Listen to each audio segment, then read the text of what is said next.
The Star Sport podcast is brought to you by Access Credit Union. Access Credit Union, funding dreams for over 50 years.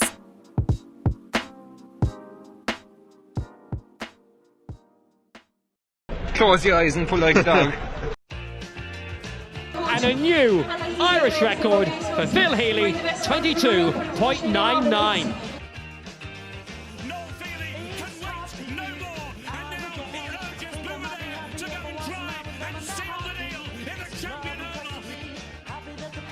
Christy Cooney hands over the Sam Maguire Cup to Graham Canty, Cork All-Ireland champions for the 7th time ever. Hello and welcome to the Star Sport podcast. My name is Dylan Mangan of the Southern Star and I'm joined as always by Star Sport editor Kieran McCarthy. Before we get into things, I'd just like to give our listeners a gentle reminder to please rate, review and subscribe to the podcast on Apple Podcasts, Spotify and YouTube. The Star Sport podcast is brought to you in association with our friends at Access Credit Union. Access Credit Union, where your bank really does matter. Choose credit union, choose local, choose community.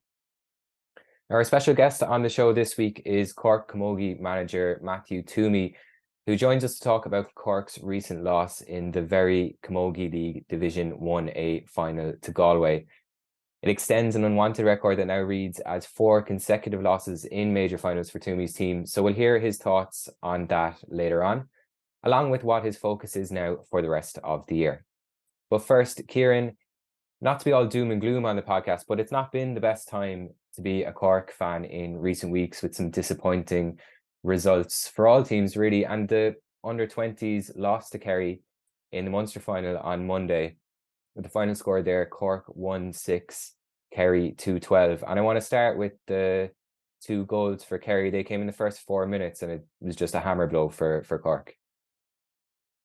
Yeah, those first 2 goals are actually in the first 3.5 minutes still, and I think less than 200 seconds had elapsed and Kerry had 2-1 on the scoreboard, and it just left Cork reeling on Monday night up in Páirc Uí Chaoimh. And that Kerry start, it just sucked the air out of the Cork challenge, and for whatever reason, Cork just never got back into the game. They never got the grips with the game, and Kerry looked comfortable from very, very early on. And the stats, they just don't make it easy reading. And I wrote about it on the Star website on Monday night with our match report there.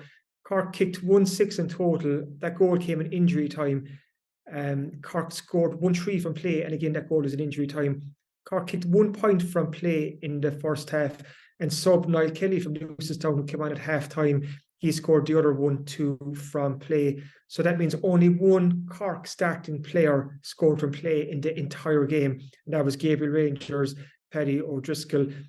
Whereas Cork scored 1-3 from play in total, Kerry got 2-10 from play. So straight away there you can see some of the glaring problems or issues in the Cork team on Monday night. Just didn't carry any threat whatsoever up front, and just that Kerry start again, it just knocked the stuffing out of Cork, and they never looked likely coming back. Okay, there was missed Cork chances.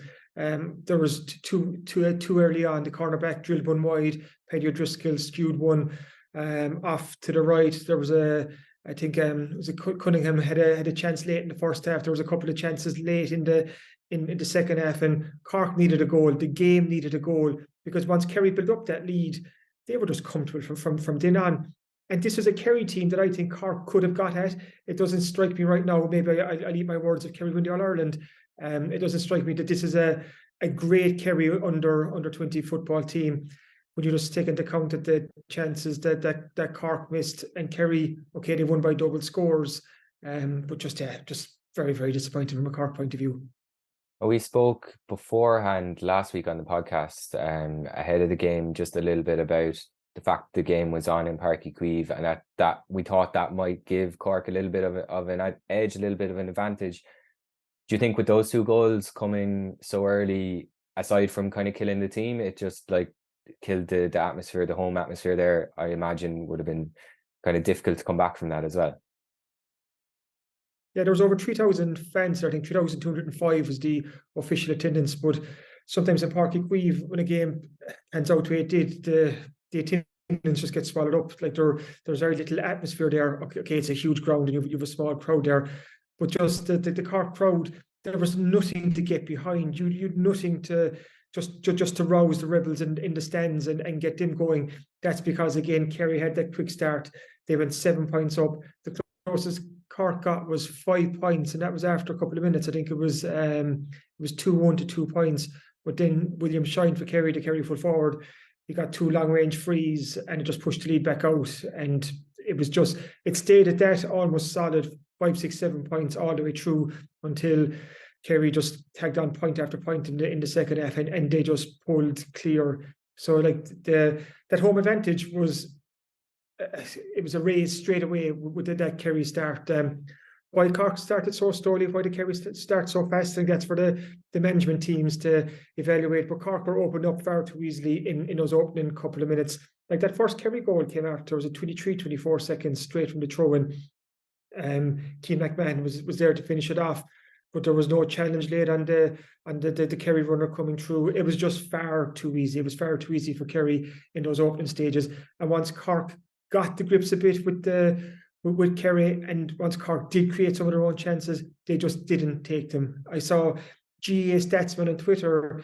He'd the stats up after the game, and I think Cork's score and efficiency was 33%, or their conversion rate, while Kerry's was 55 or 57. So, and like I said earlier, just look at what Kerry scored from play 2-10 compared to what Cork scored 1-3. It's another tough one for Cork football to take, obviously coming so soon off the back of the senior footballers losing to Clare. Just a disappointing night at the office. Just on the seniors, we'll find out this weekend whether it's the Sam Maguire Cup or the Taunton Cup. Hopefully, in touch wood, it looks like it will be the Sam Maguire Cup, and the draw for that will be held next Tuesday. So we could have some big games to look forward to for the Cork senior footballers. And if that does happen, it'll almost put the under 20 footballers. It'll bury that story, which it shouldn't, because this was just another disappointing performance from a Cork underage team. And you're looking at that group and talking to Bobby O'Dwyer after, like, he made the point that no young fella goes out to give a performance like that, and it was just a malfunction. It was a bad day at the office for this Cork team. But you're still looking at that Cork under 20 team, and you're saying, okay, who can the Cork seniors take from this to bring into their panel in the years to come? And what that performance on Monday won't have done any favours. We know that they're better than that. Like there was shots dropping short in the first half from fellas who would usually pop them over. So there was goal chances being missed from fellas who could usually put them over. Maybe it was that step up in class. Cork were tested against Limerick 8 days earlier in the semi-final, whereas Clare really pushed Kerry that other semi-final that went to extra time. So maybe that stood to Kerry. Maybe they were more battle hardened, because Cork were like rabbits in the headlights in those first couple of minutes. They were caught up in that fast Kerry start, and they just never recovered. Yeah, a bad day at the office, but hopefully a flash in the pan for a lot of those players, like you mentioned there. And moving on just now to Conor Howrahan, the Bandon man was named in this season's League One Team of the Year for his exploits with Derby, and he's been crucial in pushing them back towards the championship. I think they're currently occupying 6th place in League One, which would be the last promotion place. There's 2 games left there, and Peterborough are right behind them. So Kieran, he's on paper, it's kind of a step down from like he was previously a couple of seasons in the championship, bit of a step down to League One, but he seems to be thriving, Conor Howrahan, this year. Yeah, he seems to kind of found his mojo again this season, Conor. If you go back to the couple of seasons previous where he was with Aston Villa, but he went out on loan a couple of times, including the Swansea when they got to the championship playoff final 2 seasons ago. He went out again on loan. I think it was the season after that was the Sheffield United. He was on loan with as well. But for whatever reason, it just didn't take off for him at those clubs. So he was a free agent last summer, and he decided to sign with Derby County. So okay, he stepped down to League One. Like, he was up in the Premier League with Villa. He'd done his 2 loan spells in the Championship, but almost to get going again, he came down to League One. And in fairness to him, like, he has had a very good season. He's 7 goals and 10 assists in the Derby County midfield, and he's the only Derby player to make that EFL team of the season that was announced and honoured last Sunday night in London. So I think the fact that he was picked in this team, it's recognition that Conor Horan has had a very good season for Derby. They're not finished yet. Like you said, Dylan, they're just inside the promotion spots. There's 2 games left, and they're playing this Saturday. I think it's a Portsmouth, and then they could be away, or either home or away to Sheffield Wednesday then the following weekend in their final game. And that's going to be a tough game because the Owls themselves are scrapping to try and get one of those automatic playoff spots. So that's going to be a tough game for Derby. But they're right in the hunt right now. And Conor has been a big reason for that. So it would be great to see Derby get into the promotion, get into the playoffs, because Conor is a fellow who knows the playoffs inside out. He's been there so many times before. He won promotion in the playoff final as captain with Barnsley back in 2016. He won promotion with Villa in 2019 when they won the championship final. Ironically, beating Derby that year, if I'm recalling correctly. And he's also lost 2 playoff finals as well. So he knows all about the lottery of the playoffs. But just back to his own form for a second, it was noticeable in the last Ireland games. He wasn't in the squad. He was dropped from the squad. So Stephen Kinney didn't go with Conor Horan. But what a award like this does, it just puts him back in the shop window a small bit again, showing, look, I've had a good season. I've played 49 games for Derby altogether, 7 goals, 10 assists. So he's doing a job for Derby. So whether he gets back into the Ireland squad or not, we just have to wait and see. But it's been a good season so far for Conor, and that's he's getting his place in the team of the year. It's recognition of that. Yeah, just on the Ireland squad thing there for a second as well. Like, you'd imagine he's probably the next first choice. You know, if somebody was to get injured, like, I'm just thinking of people like Jeff Hendrick, who are kind of, he's playing for Reading, I think, at the moment in the championship, and he's playing loads for them as well. But his performances for Ireland, kind of a little bit like Conor's, haven't been maybe up to the standard that he wants. And I would imagine that Horan would be kind of next in line to step in. You'd think so. Like, I think Conor probably admit himself that he's just, for whatever reason with Ireland, he just hasn't been able to transfer his club form over the years into an Ireland jersey for whatever reason that is. He's 32 years of age now, so he's coming towards that later stage of his career. And he's spoken before, even to you, Dylan, for our Christmas special, about even venturing into the coaching side of things. He's doing his badges with coaching because he knows that, like, his playing days won't go on forever. So he is at that stage of his career. So maybe that's what Stephen Kinney's looking at, bringing in some of the younger guns who will be there for longer. What Conor does have, he's great experience. He's a great attitude. He's uber professional. Even go back to his days when he was playing with Douglas Hall. I remember talking to one of his trainers saying like that Conor did everything right. That's when he was 13, 14, 15.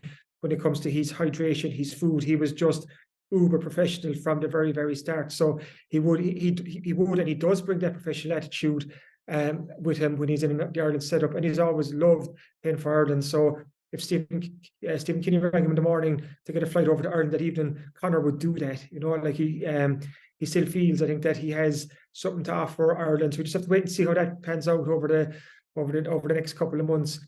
But he can't do any more than what he's doing with Derby at the moment. Like, he's got picked on the League One team of the season. Like I said, his stats are fairly good: 10 assists and 7 goals from midfield this year. And what he's moved to Derby has allowed him is to play regularly again for the first time in a couple of seasons. Like, he's almost 50 games under his belt this season, and it's been a while since Conor has had that run of games, that consistent run of games that's helped his form and helped him to rediscover the form that almost shot him to prominence in the first place and that took him up to the Premier League. So he's done a lot of things right this season. But whether we'll see him back in the green of Ireland again, I think that's up to Stephen Kinney and how the next couple of games pan out. Yeah, fingers crossed for them. Like we said, they're 2 points ahead of Peterborough with 2 games left. So it is in their hands. I was just looking at Peterborough's fixtures there. They're playing Bristol Rovers and Barnsley, which would be 2 kind of easier games, let's say, than Derby have. So they need Conor, and they need the rest of the Irish lads who are there as well to step up over the next 2 games. So fingers crossed for them. Just moving on to some more local soccer news now, and we have the 2 finalists for the Beamish Cup. We have their names. There was a semi-final doubleheader in Skibbereen on Sunday, and Dunmanway Town and Bunratty United have set up the cup final showdown, which takes place on May 21st. Kieran, they'd both be looking forward to that one. Yeah, they're both looking forward for their chance to get their hands on the Beamish Cup. And I think the added carrot to that is that the game is on in Turner's Cross on Sunday, May 21st, with a 2 p.m. kickoff there. So it's a great chance for two West Cork League teams to go to the home of a Premier Division side like Cork City and play in a cup final. Like the Beamish Cup is the prestigious competition here in the West Cork League. I know we the FA Cup semi-finals last weekend, but I think the action in the Beamish Cup, Dylan, the semi-finals was more exciting than what we saw in Wembley on Sunday when United and Brighton struggled to a 0-0 draw after 120 minutes. But the two Beamish Cup semis were decided within regulation time. So first we had Dunmanway Town, they beat Castletown Celtic 2-0 thanks to 2 second-half goals. Mark Buckley converted a penalty in the 66th minute. And then young Owen Buckley, only 19, he came on and he's gotten through to the cup final. And Dunmanway have a great history with the Beamish Cup. They won it in 2020 and 2021, and they were going for 3 in a row last year, but their bid was ended. And Dunmanway have also won the Beamish Cup 5 times, and their veteran or experienced player, whatever you want to call him, Stephen O'Donovan, has been part of all of those 5 Beamish Cup wins. So he's going for a 6th Beamish Cup title. Standing in Stephen and Dunmanway's way is Bunratty United, who beat Togar Celtic 3-1 in the second semi-final in Skibbereen last weekend. And on goal, gave Bunratty to lead. Robbie Lucy equalised for Togar, but goals in the second half from Colin Cleary from the penalty spot, and from Killian O'Brien saw Bunratty get their 3-1 win and get through to the final. And these are also some of the top teams in the Premier Division as well. So the cream has risen to the very top here with 2 really good teams, and it really is a cup final to look forward to. Yeah, absolutely. So again, that's on the 21st of May in Turner's Cross at 2 p.m, like Kieran said. So that's one to look forward to. We're going to take a quick break now, but we'll be back in a moment and we'll hear from Cork Camogie manager Matthew Twomey. The Star Sport podcast is brought to you by Access Credit Union. Access Credit Union, funding dreams for over 50 years.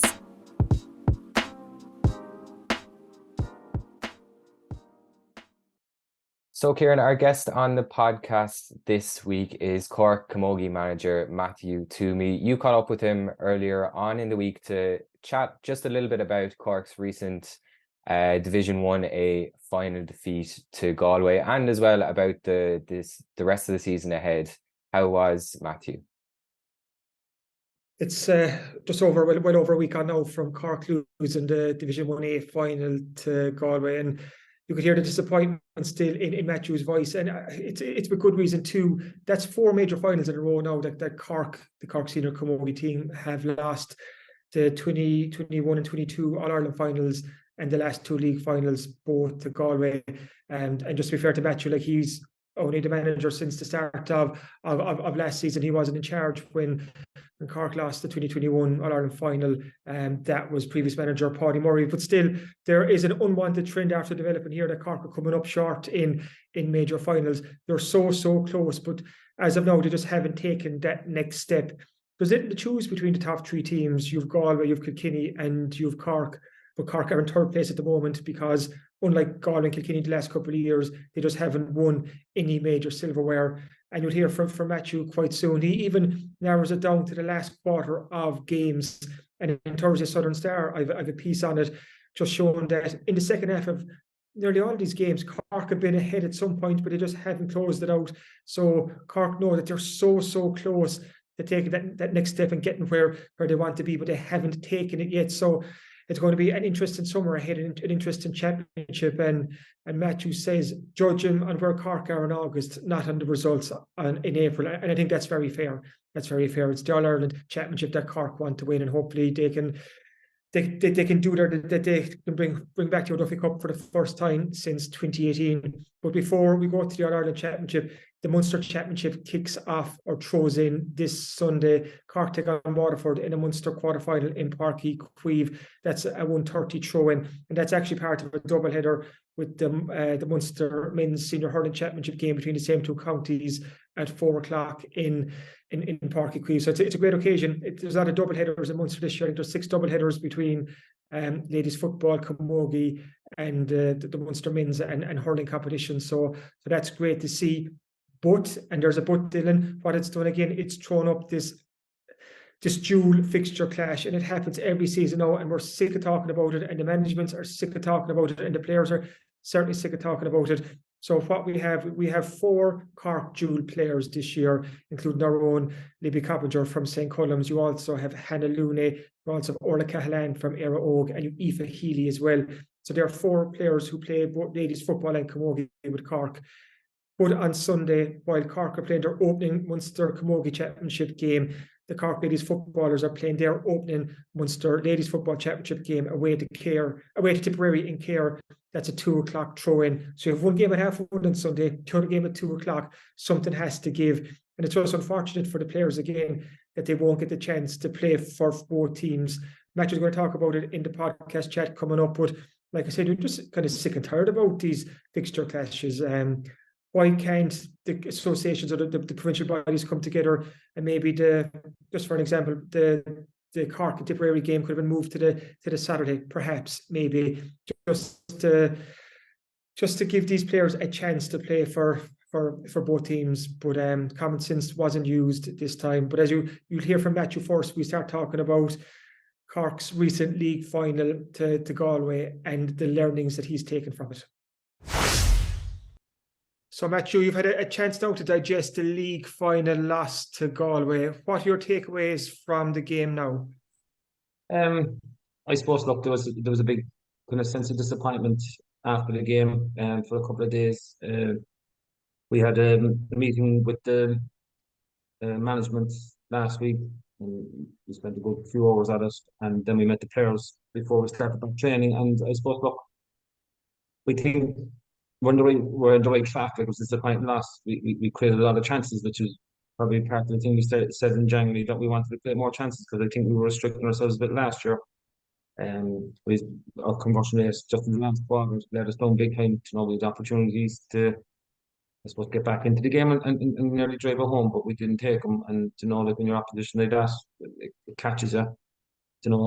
On the day itself, then you're looking at, like, you're down Aisling Thompson, Nina Matthew, Hannah Looney, and Orla Cronin. Like, we only got her on the last 10 minutes. So in days gone by, if we were short of 4 of them, we wouldn't even be competitive. We were competitive. Like, are we trying to put it in it? Of course we are. Like, we have to take the positives out of it. But at the same time, it's disappointing to lose. Like, but if we don't learn from it, this is our 4th final. Like, but if we don't learn from it, from the mistakes we made, we as a management, we shouldn't be here. Like,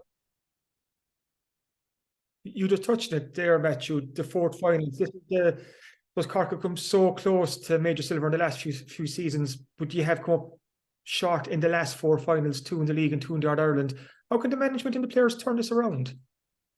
I suppose, look, no one feels the pain more than what we do. Like, when we're in the dressing room the last 4 times, like, it's been horrific.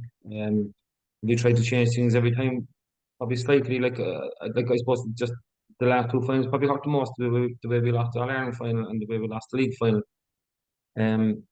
Look, I suppose we just manned up to ourselves. Like, it was a big change of system from last year to this year. Like, our tactics, everything is totally different. That takes time to bed in. Like, but at the same time, like, we've a girl, Michelle O'Connor. She's a sports psychologist in with us. She's excellent. She's going to be a valuable part of the management from now on. But I'd like, it's a different kind of a feeling when you kind of sit down and analyze it yourself and get the players to analyze it. But like, it's like, we're not that far away from it. Like, I know the consistency getting the 4 finals was great. Like, but look, it's at nothing if we don't go on and win one. But look, we will have to change a few things, but we're not pressing the panic button yet. Like you said there, like, there's great consistency about this Cork team. You have got to the last 4 finals. If you look at the score lines from those 4 finals, it's a puck of a ball or two between the teams. It's that tight between Galway, Cork, and Kilkenny at the moment. But like I said, just to take that final step, is it just a concern that you haven't managed to take it so far, or have you seen enough signs, Matthew, to know and feel confident that next step will happen soon? There's no doubt about it. Like, I suppose the main factor in there is because of the players. They're just unbelievable, and even talking to them on the Monday and Tuesday after the game. Like obviously again, yeah, disappointment was there. Like, but like it's not kind of a case that we're kind of waiting for it to happen. Like, we have to do something about it. Like like every game of like every one of these games, it's come down to the last quarter. It's as simple as that. Like we've been in the game like last year's league final, even though we were a very much a team in transition, and I know that's the favourite word of a lot of people, but we were like we were changing on when Davy got involved. And we were 6 points up in 20 minutes to go. Like the other day, we were 2 points up with 15 minutes to go. The Kilkenny game, we were 2 points up with 3 minutes to go. So it's just this last quarter, just getting that ruthless stuff, like to put teams away. As I say, it is something we looked at since January, that we want to, get that ruthless streak. And we thought we were going well up to the league final, because the last Galway game wasn't a major concern, because I suppose look, we were trying out different things, but it's just that final again, But we hope we have to kind of stick at it. Like I suppose the start of the year, like, you pretend like you didn't want to win the league. That's rubbish. Like, but like it wasn't a priority. Like we were just trying to embed in these new tactics and new system of play. So it's like I hope to be judged then in August rather than in April. Putting the league final result aside there, and you touched it there as well, Matthew, with the implementation of new tactics. Have you got out of the league what you wanted to get out of it?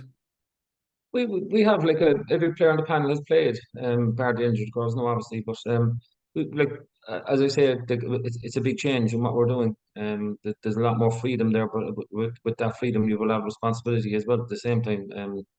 But look, it's kind of there's another year into it. Like the likes of Fiona Keating and Saoirse McCarthy and all these lads, they're like they're a year older, a year wiser, and look, we're trying to put not pressure them, but to just kind of get them to realize that they are leaders of the team now. Like you're not waiting on the likes of Jim O'Connor or Aoife Murray and these anymore. You're the leaders now. Like it's up to you to make a legacy for yourselves. It's kind of what we're putting at them. But out of the league, yeah, look, it was the way we played all along. Yeah, like obviously then to lose the final puts a tarnish on it. But look, if someone told me the way we were playing, we'd be playing now, I would have been very happy. Like, but obviously without a trophy. And even some of the young ones who've come on board, like Orla Cahalan, a Cork minor last year, she's stepped up and she's looked at home. And you've had other young players like that get their chance as well. So you must be pretty happy from that point of view. Very much so. Look, unfortunately, I suppose at the end of the year we had to kind of look at the panel, and there's a good few changes made, and we brought on a kind of come young ones like Aoife Heaney, Orla Cahalan, and there's another girl from the minor, Aoife Barrett, who she's going to be a big stay when she gets into this team. I don't think there'll be any budging her. Maeve Murphy back in the cornerback, like she's probably one of the more consistent players. She's only 20, I think, years of age as well. And I suppose the four cruciates to us were cruel. But there's one of them, Olivia McAllen. Like I was hoping to better and someone in the team and leave her there for the league campaign, because look, she's a ferocious career ahead of her. So like whatever the lads are doing in the underage system is huge, and obviously getting to another Ireland final in the minor is a huge plus for all those people, for all the work they're after putting in, and it's great for the likes of us, and indeed me that's getting these players through. But yeah, look, they've definitely increased the standard inside in the dressing room, and we brought two lads in, Hayley Ryan as well, and Clodagh Finn from the intermediates as well, and they've certainly put their mark in things as well. And look, as time goes on, we're hoping to get them more game time as well. Cork are missing some very experienced players throughout the league. Obviously, Ashton Thompson missed the full league with her ACL injury, and Katrina Mackey was missing too. What's the latest update on those injured players? When are you expecting them back? Will we see them in the championship, Matthew? Ashton will be like we're hoping to have her for the latter stages of the championship. Katrina should be kind of we're on more weeks than months. We were hoping to have her back in a couple of weeks. Pamela, like that was only her second game this year now as well, in league final. So look, if we got everyone, and Norla Cronin obviously has been out long term, like, we need to get game time into her as well. So like we don't envisage seeing Ashton till the latter stages if we get that far. But the rest should be okay. Like yeah. And there's no rest here. Straight into the Munster Championship this Sunday.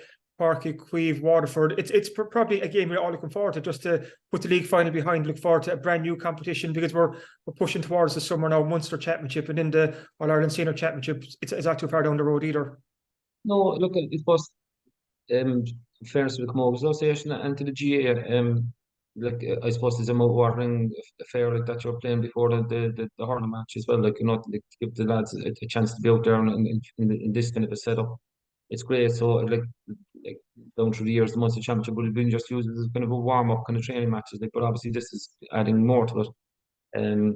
Unfortunately, there's a clash now of fixtures again next Sunday between the ladies footballers and the Camogie. So look, myself and Shane Ronayne are talking there, trying to sort out an agreement between the both of us. But it's just a disgusting kind of a let up again now, you know, and like the disappointing thing, I suppose. And Shane's the first one to admit that is that whatever we do, there's a likelihood that we're taking two players out of an opportunity playing in a stadium like this and a match like this. So, but we have to look that this is the way it is. It hasn't changed. It's still the same. So like, we just have to get on with it. But look, Waterford are flying. They're probably the most impressive team of the league campaign, and the scores are putting up.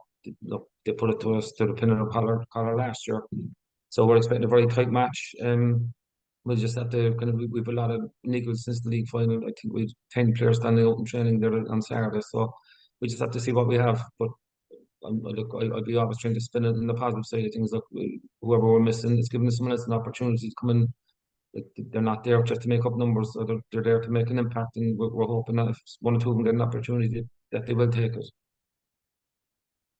How disappointing is it, Matthew, that here we are, 2023, and again we're talking about these dual clashes for the players? Like, it's obviously not fair on the players at all that they're having to pick or choose between camogie and football, and even for the management, for yourself and Shane Ronayne, to have to even have these chats now. Like, you would have hoped by now we'd have been beyond this, but obviously we're not. Oh, it's shocking. Like, and as you said, like you're putting the camogie into a showcase like this next Sunday, and like the footballers have to go up to Tipperary. It's like I don't know why anyone can't have any cop on, and even if it was the camogie, like if it was vice versa, if the ladies football were playing in down the park before the Cork football match, like I'd expect us to be moved to the Saturday to accommodate it. Like, but there seems to be no cohesion between the two. Like, and it's like we had a good conversation with the four dual players on Saturday, like, and they're happy that we're taking out their hands, and like there's no ill effect, or you know, there's no consequences like of us picking or having to choose players or whatever it is. Like, you know, obviously we just have to do this to be right for the camogie and the football, but it's just very disappointing for the players, as I say, to miss out an opportunity like this again. Hopefully, Cork will get the job done in Páirc Uí Chaoimh on Sunday against Waterford. And best of luck in the Munster Championship and the All-Ireland Championship, Matthew. And thanks for your time as usual. Thanks very much, Kieran. The Star Sport podcast is brought to you by Access Credit Union. Access Credit Union, funding dreams for over 50 years.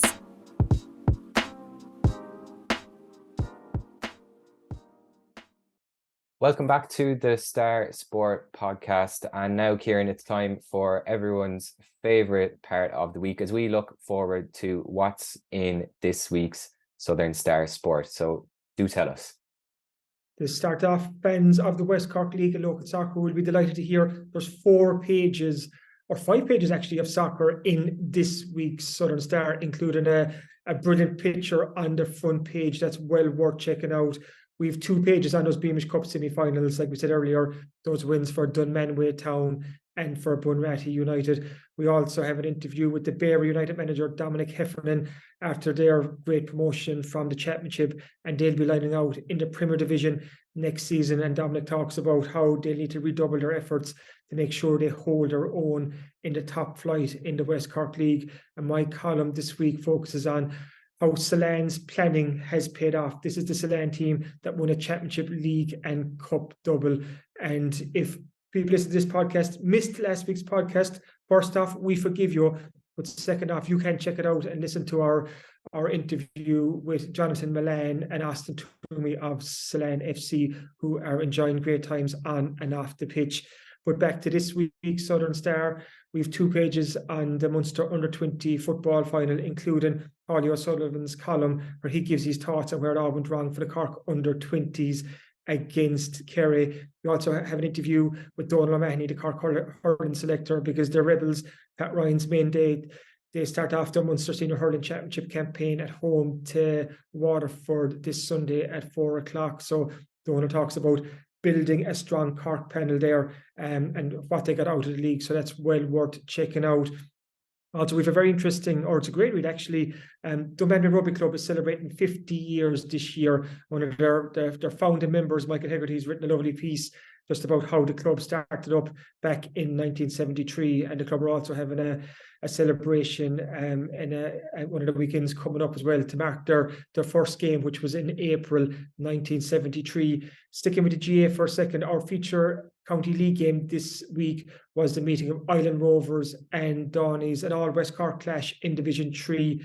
Island Rovers got their first win on the pitch. They beat Dawneys in a good local derby. And what was interesting in this game, Dylan, at the end of the game, the referee had it down as a draw. So there was panic in the Island camp for a second before he reversed his decision and did give it as a 2-point win for Island, which is what it was. We also have news of the Simcox Cup final, which is on in Clonakilty this Friday night as Skibbereen Community School go for back-to-back titles. We also have a very comprehensive County League roundup. And one of the big ones there is Carbery Rangers are off the mark. They got their first win of the campaign. They beat Ballincollig last weekend with Dara Hayes getting 2-6. Quickly flying through what else we have. The Rally of the Lakes is on this weekend, and Martin Walsh goes through the local competitors who'll be heading across the county bounds to test themselves on one of the big showpiece rallies of the year. And we also have news of an exciting Clonakilty Golf Club competition that is starting off quite soon. It's going to be a singles competition on Friday evenings throughout the summer. It's a summer series. So there's that and there's loads more. So well worth checking out on Thursday as usual. Yeah, plenty in there as always. And just outside of sport for a second, I know we're in the hallowed halls of the sport podcast here, but the Property West Cork supplement, ever popular Property West Cork supplement, will also be in this week's Southern Star. So that's free with the paper. It includes some dream homes, the West Cork rental market, packing for that big move, and a whole lot more. And as always, if you're further afield, you're outside of West Cork, or you can't make it to the shops, you can subscribe to the Southern Star e-paper and get the Southern Star on your laptop, tablet, or mobile phone. Just head to subscribe.southernstar.ie, enter your details, and you get an exact replica of the newspaper for less than €2 per week. As always, thanks for listening to the Star Sport podcast, and thanks again to our sponsors at Access Credit Union. If you've enjoyed this, please remember to rate, review, and subscribe to the podcast wherever you get your podcasts, and we'll be back with you again next week.